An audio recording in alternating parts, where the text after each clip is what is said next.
sebelum mulai pembelajaran, baiknya kita berdoa terlebih dahulu ya anak-anak itu semua. Dari kelas kelima.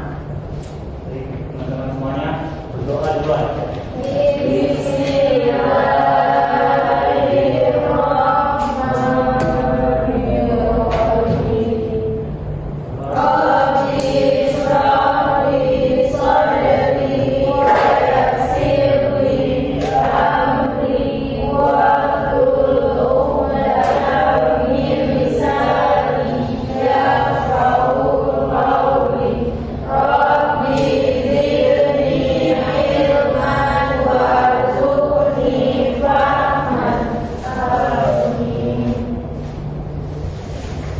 Oke, semoga dengan pembacaan doa tadi proses pembelajaran kita pada hari ini bisa berjalan dengan lancar.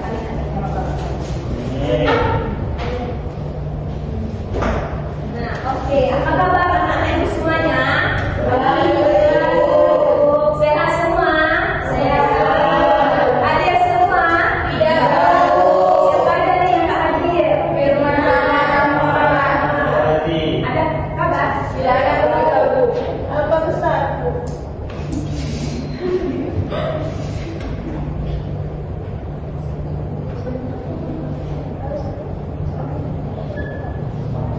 Oke, sebelum ibu mulai pembelajaran, ibu harap kalian ini ya cek keadaan kelas supaya tidak ada sampah di sekitar ruang ini. Ruang tempatnya. Ubi, jangan ribut ya, silakan ya.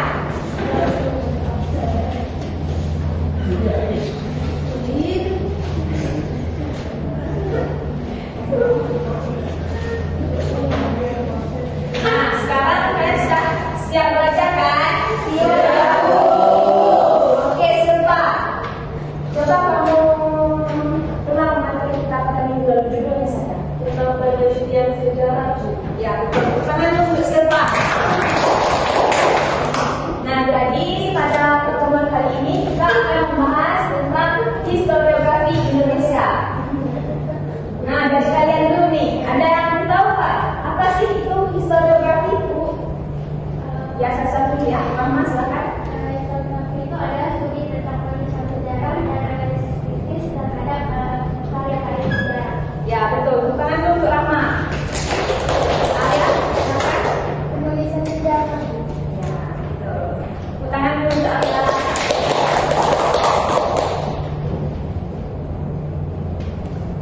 Nah, jadi tujuan pembelajaran kita pada hari ini yang pertama itu peserta didik mampu memahami konsep historiografi, yaitu memahami konsep historiografi dan juga jenis-jenisnya. Kemudian bisa dilanjutkan oleh mana?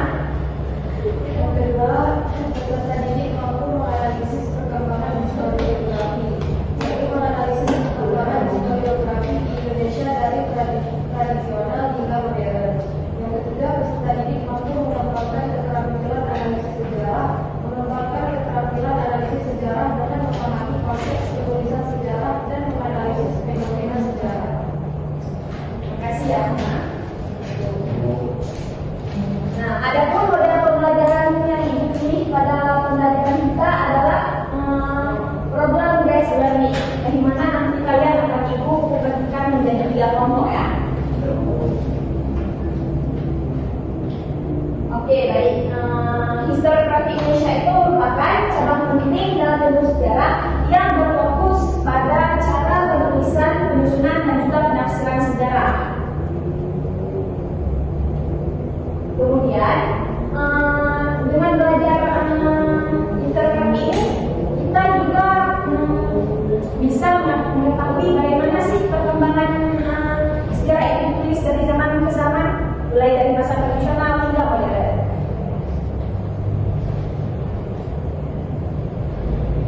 Kemudian selanjutnya jenis-jenis historiografi ada 3, yaitu historiografi tradisional, kolonial, dan juga modern.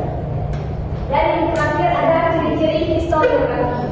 Historiografi tradisional itu dicirikan oleh sifat istana sentris. Nah, ada yang tahu nggak apa sih itu istana sentris? Pada teman-teman dengar kata istana sentris seperti Bersikap ya betul, tangan untuk ya.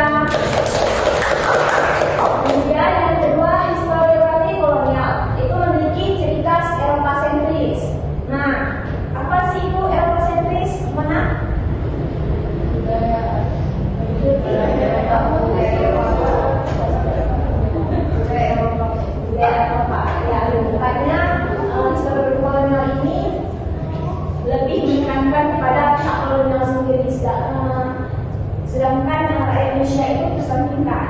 Mereka hanya menampilkan sebaik-baiknya mereka saja, sedangkan kita tidak ditampilkan ya. Dan yang terakhir ada historiografi modern yang bersifat Indonesia sentris. Apa artinya, Aris? Tahu? Apa yang maksud dengan Indonesia sentris? Afi? Pembangunan yang berfokus pada pemerataan di seluruh wilayah Indonesia. Ya, betul. Tepuk tangan untuk Afi. Nah, ibu ada pertanyaan nih untuk kalian. Coba perhatikan ke depan ya semuanya. Yang di belakang, perhatikan ke depan ya. Nah, ada yang tahu nggak apa sih perbedaan antara kedua gambar ini? Ayo, mana dulu? Kalau yang di sebelah kanan itu historiografi tradisional, misalnya karena ditulis oleh penjata. Kalau yang di sebelah kiri itu historiografi kolonial, karena ditulis oleh orang kolonial. Ya, betul. Selanjutnya, Alia, tahu? Sama Bu. Kalau Sama. Kalau yang di sebelah kanan itu dia historiografi tradisional, karena dia kayak itu ya,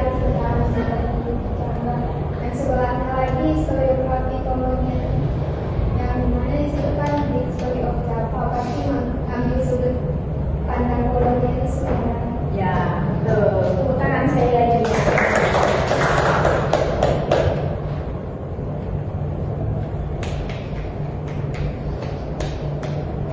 Nah, oke. Baik, selanjutnya kita akan masuk ke sesi diskusi kelompok ya.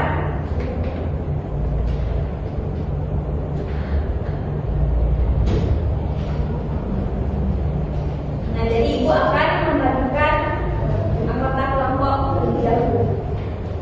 Kelompok 1 Silvana Wana, kelompok selanjutnya Delvi Indralisna, Alia Anjali Saswan, dan kemudian Cut. Kelompok 2 ada Aris, Alfi, Cut Aja, dan Mama Dinta. Dan kelompok 3 ada Ayumi, Mona, Ines, dan